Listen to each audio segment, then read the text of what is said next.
Hello guys, আজকে আমি করতে চলেছি 25,000 এর মধ্যে একটা ভিডিও এডিটিং এবং গেমিং পিসি বিল। তোমাদের বাজেট যদি 25,000 এর আশপাশ, তাহলে এই পিসি বিলটা একবার দেখতে পারো। এই পিসি বিলটা আমি কি কি কম্পোনেন্টস ইউজ করেছি সবকিছু তোমাদের জানাবো। তার আগে ভিডিওটি লাইক করো, ফলো করো এবং সাবস্ক্রাইব করতে ভুলবে না। তো চলো তোমাদের দেখাই। তো গাইস, প্রথমে তোমাদের বলি, তোমরা যদি ভিডিও এডিটিং করতে চাও ইউটিউবের জন্য, তাহলে এই পিসি বিলটা তোমাদের অনেক কাজে লাগবে। তার সাথে তোমরা যদি লাইট গেমিং করতে চাও, তাহলে এই পিসি বিলটা তোমাদের অনেক কাজে লাগতে পারে। তো হ্যাঁ, কি কি কম্পোনেন্টস ইউজ করেছি সবকিছু তোমাদের জানাচ্ছি।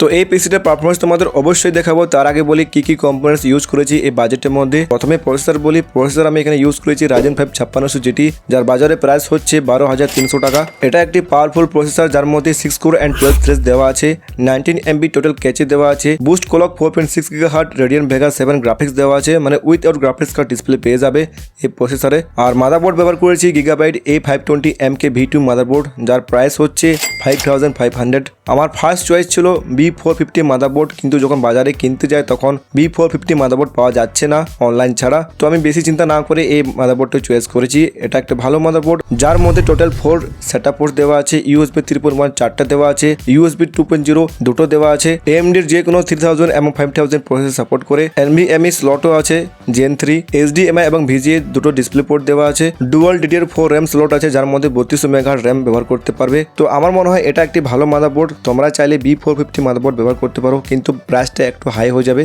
এবার বলি এখানে আমি কি র্যাম ব্যবহার করেছি। এখানে আমি টোটাল 16 GB র্যাম ব্যবহার করেছি। একটা হচ্ছে EVM ব্র্যান্ডের 32 মেগাহার্টজ 8 GB, যার প্রাইস হচ্ছে 1600 টাকা। আর সেকেন্ড হচ্ছে টিম গ্রুপ ব্র্যান্ডের 32 মেগাহার্টজ র্যাম, যার প্রাইস হচ্ছে 1600 টাকা। টোটাল এখানে 3200 টাকার র্যাম ব্যবহার করেছি। আমার মনে হয় এই পিসিতে 16 GB র্যাম মোর দেন এনাফ। আর এই পিসিতে আমি ব্যবহার করেছি WD SSD 240 GB, যার প্রাইস হচ্ছে 1800 টাকা। আমার কাছে অলরেডি M.2 SSD ছিল, যেটা নষ্ট হয়ে গেছে, যার জন্য আমি এই SSDটা ব্যবহার করছি। কিন্তু তোমাদের পিসি বিল্ডে তোমরা M.2 ইউজ করবে, যার স্পিড কিন্তু অনেকটাই বেশি। এবার বলি এখানে আমি ক্যাবিনেট কি ব্যবহার করেছি। ক্যাবিনেট এখানে আমি ব্যবহার করেছি অ্যামাজন বেসিকের, যার প্রাইস হচ্ছে 1900 টাকা। তোমরা চাইলে অন্য কোনো ব্র্যান্ডের 8GB ক্যাবিনেট ব্যবহার করতে পারো। এটা আমি অনেকদিন আগে কিনেছিলাম, যার প্রাইস 1900 টাকা ছিল। এখন হয়তো এটার প্রাইস অনেকটা কম হয়ে গেছে। আর এই ক্যাবিনেটে রেড কালারের একটা ফ্যান দেওয়া আছে, এক্সট্রা 5 পেন আমি লাগাতে পারি। আর এই পিসিটিকে পাওয়ার দেওয়ার জন্য ব্যবহার করেছি অ্যান্ড ভ্যালু ইকো 500 SMPS। এটা একটি ভালো SMPS আমার মনে হচ্ছে। আন্ডার 1000 এটা তোমরা পারচেস করতে পারো অনলাইন বা অফলাইন। এটা কিন্তু নন মডেলের SMPS। পরবর্তীকালে যদি আমি এখানে গ্রাফিক্স কার্ড ব্যবহার করি, তাহলে আমি একটা ভালো SMPS কিনবো 80+ ব্রঞ্জ সার্টিফাইড। এটাও কিন্তু অনেকদিন ধরে ব্যবহার করছি, এটা কোনো প্রবলেম আমি দেখতে পাইনি। তো হ্যাঁ, টোটাল যে প্রাইস হচ্ছে সেটা মোটামুটি 25,700 টাকা পুরো এই পিসি বিলটা। আর যদি তোমরা আমার মতো একটা মনিটর ব্যবহার করো 24 ইঞ্চের, তাহলে মোটামুটি এটা 32,000 একটা ফুল সেটআপ হয়ে যাবে। তো হ্যাঁ গাইস, এই সিপিইউটা পুরোপুরি নিজের হাতে আমি বিল করেছি, আর বিল করতে অনেকটাই সময় লেগেছে। তো তোমরা যদি আমার মতো প্রথমবার বিল করছো, তাহলে সাবধানে বিল করবে। যদি এই সম্বন্ধে কিছু জানা নেই, তাহলে একটা টেকনিশিয়ানকে ডেকে পিসি বিলটা করাতে পারো। তো হ্যাঁ, এখানে দেখতে পাচ্ছ পিসি বিলটা পুরোপুরি কমপ্লিট হয়ে গেছে। আর এই পিসিটা আমার উইথআউট প্রবলেমে রান করছে, দেখতে পাচ্ছ। আমার পিসিতে আমি উইন্ডোজ চাপিয়ে নিয়েছি। এবার তোমাদের দেখাই এই পিসিটার পারফরমেন্স কেমন।